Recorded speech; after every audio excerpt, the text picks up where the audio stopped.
In the late 1980s, Pablo Escobar was not just the most powerful drug lord in the world, he was one of the richest men in history. By 1989, Forbes listed him among the wealthiest on earth.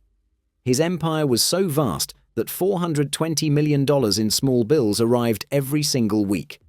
That's billions flowing in, week after week, like a flood no dam could ever contain. But Escobar had a problem that no gun, no smuggler, and no assassin could solve. It wasn't the DEA, it wasn't the Colombian police, it wasn't even rival cartels. His greatest enemy was his own fortune. Every month, 10 to 15% of his cash simply vanished. Not stolen, not seized, just destroyed by the sheer impossibility of storing it. Bundles of bills rotted in damp basements, rodents chewed through bricks of cash, termites and insects laid eggs inside the folds, and when the warehouses filled up, cash was buried in the ground, where mold and cold weather ate it alive. In a single year, the Medellin cartel lost more than $2 billion this way, more than most nations' economies at the time. Escobar himself once joked that he lost more to rats than to the government. The situation was so absurd that the cartel created an entire damaged bills department, a unit dedicated to sorting, destroying, and sometimes even burning useless money. Counting machines couldn't keep up. The cartel bought so much paper and ink for tallying bills that it overwhelmed their own system. Soon, the Medellin cartel's books went blind. There was simply no way to know how much they truly had. Escobar's brother later revealed one of the most infamous stories. One night, in a freezing mountain hideout, Escobar's little daughter Manuela was shivering from the cold. And so, without hesitation, her father tossed $2 million in cash into the fireplace, burning it just to keep her warm. To Escobar, money had become nothing more than kindling.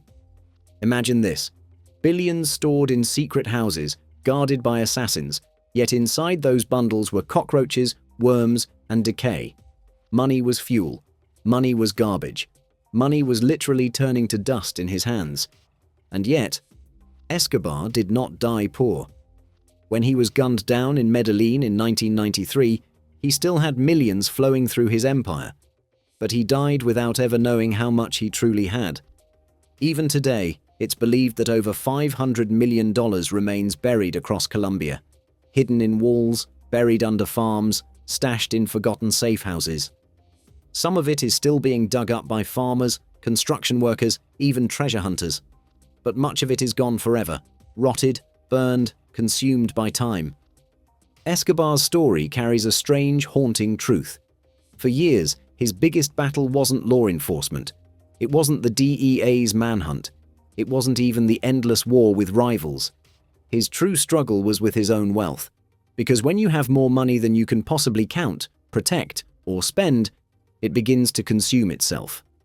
In the end, Escobar's empire proves a lesson we often overlook. Money without order is worthless. Wealth only matters if it can be protected, managed, and passed on. Otherwise, it turns to smoke in the fireplace, food for rats in the basement, or just another forgotten treasure buried under the soil of Colombia. Pablo Escobar's fortune shows us something shocking, that too much wealth can become a curse. But Escobar wasn't alone in facing this strange paradox. History is full of moments where abundance turned into disaster. Let's take a look. The Great Butter Mountain. In the 1980s, Europe faced a bizarre crisis that had nothing to do with war, drugs, or gold. It was butter. Yes, butter. The European Union's farming subsidy programs were designed to protect farmers by buying up dairy products at guaranteed prices. It sounded like a good idea, until production skyrocketed beyond anything people could actually consume. Suddenly, warehouses across Europe began filling up with hundreds of thousands of tons of butter, literal mountains of it, blocks stacked to the ceilings, so much that entire storage facilities had to be dedicated just to holding butter no one wanted or needed. And here's the twist. Much of it just sat there, rotting.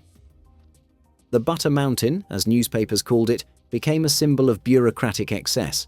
Food that was technically wealth, but functionally useless. Governments tried everything, selling it at huge discounts to poorer countries, turning it into animal feed, even melting it down for industrial uses. but the supply was overwhelming. By the mid-1980s, the EU had stockpiled over 1 million tons of butter, enough to cover entire cities in yellow fat. It was an almost comical reminder that wealth doesn't always mean value. You can have more than anyone else, but if no one can use it, it becomes waste. The Great Butter Mountain showed the world that even something as simple and beloved as butter can turn into a burden, when there's just too much of it. The Great Molasses Flood. On a cold January afternoon in 1919, Boston faced one of the strangest disasters in history.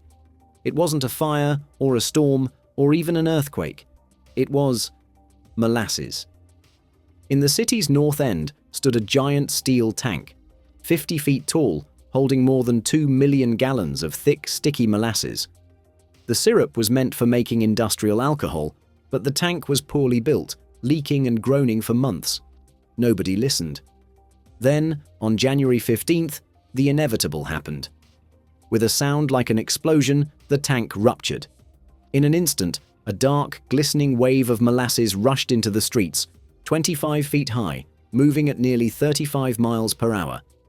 Imagine a wall of syrup, heavy and unstoppable, swallowing everything in its path. Buildings were crushed, horses were swept away. People found themselves trapped in a nightmare.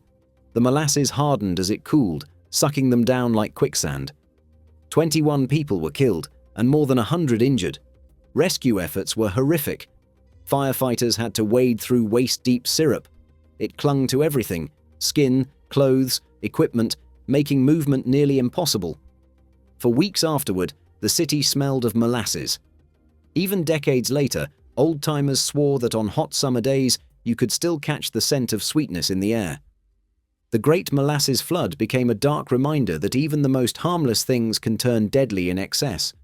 Too much sugar, too much pressure, and in the end, too much negligence. The Diamond Hoard of the Boer War. At the turn of the 20th century, South Africa was the glittering heart of the world's diamond trade. But when the Second Boer War broke out in 1899, the sparkling riches of the mines became more than just wealth, they became targets. As British forces advanced and chaos spread, many mine owners and wealthy settlers faced a terrifying question. How do you protect a fortune that everyone wants to steal? Their solution was as desperate as it was ingenious. They buried it. Crates of raw diamonds, sacks filled with uncut gems, and even polished stones meant for London's markets were hidden in the ground, sealed inside tin boxes or wrapped in cloth. Some were buried in shallow pits, others sealed inside walls or tucked under remote farms. To the owners, it was only temporary. Once the war was over, they would return to reclaim their fortunes. But war is unpredictable. Many never made it back. Some died in battle, others fled, and the secret locations of countless hoards were lost forever. Even today, more than a century later, South Africa's soil is said to hold these forgotten treasures. Farmers ploughing their fields occasionally turn up a glittering stone. Construction workers have uncovered caches of rough diamonds, remnants of a time when wealth was buried out of fear. The Diamond Hoard of the Boer War is more than just a story of lost treasure. It's a reminder of how quickly fortune can slip away. What was once dazzling wealth, worth millions, became nothing more than legend scattered beneath the earth. Banana overload in Ecuador. Ecuador has long been the banana capital of the world, a country where golden fruit grows in endless fields, feeding nations across the globe. But at times, that abundance has turned into a nightmare. In the mid-20th century, and again in later decades, Ecuador's farmers produced so many bananas that they simply couldn't get them out of the country fast enough. Ships were too few, demand was unpredictable, and international prices collapsed. The result?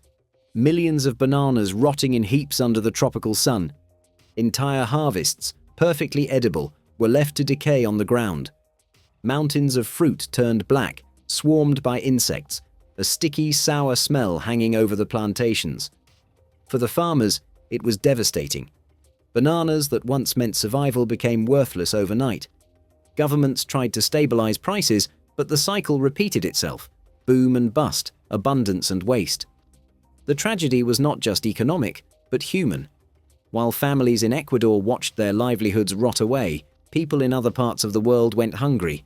The banana overload became a symbol of what happens when nature and commerce clash, when fertile soil and hard labor produce riches too great for the system to handle. In the end, the world's most cheerful fruit became a haunting reminder that even plenty can turn into waste if it can't be managed. The Whiskey Fire of Dublin. On a winter night in 1875, Dublin witnessed one of the strangest disasters in its history. It began with a fire, nothing unusual in a crowded city of timber buildings and narrow streets.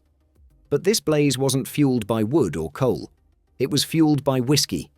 A bonded warehouse caught fire, igniting thousands of barrels of aging Irish whiskey. The heat burst them open, and suddenly, rivers of flaming liquor poured into the cobblestone streets. Witnesses described it as waves of fire, glowing gold and orange, rolling downhill like lava. Panic swept through the neighborhood. Horses bolted, buildings burned, and the smell of burning spirits filled the air.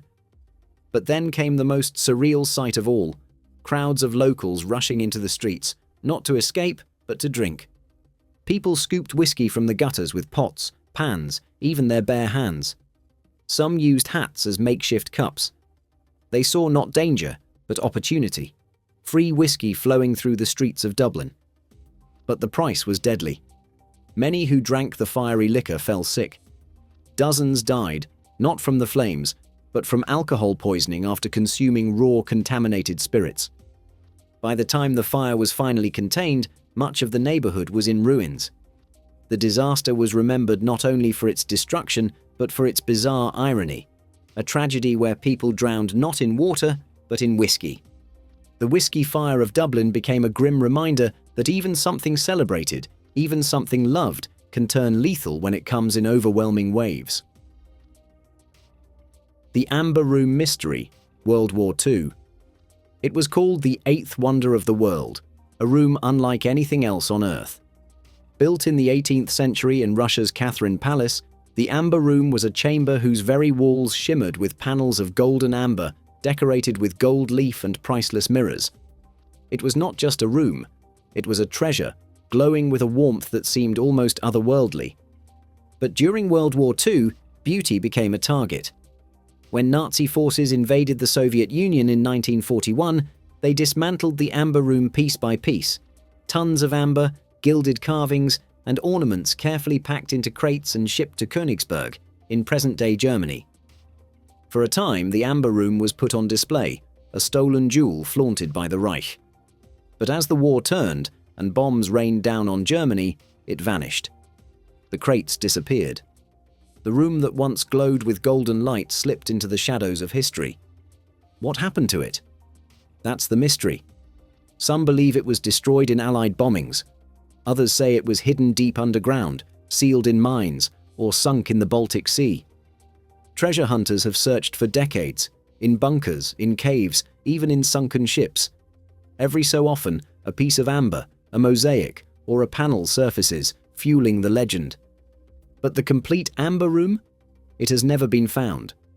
Today, a painstaking reconstruction stands in Russia, but the original, the true Amber Room, remains one of the greatest lost treasures of all time.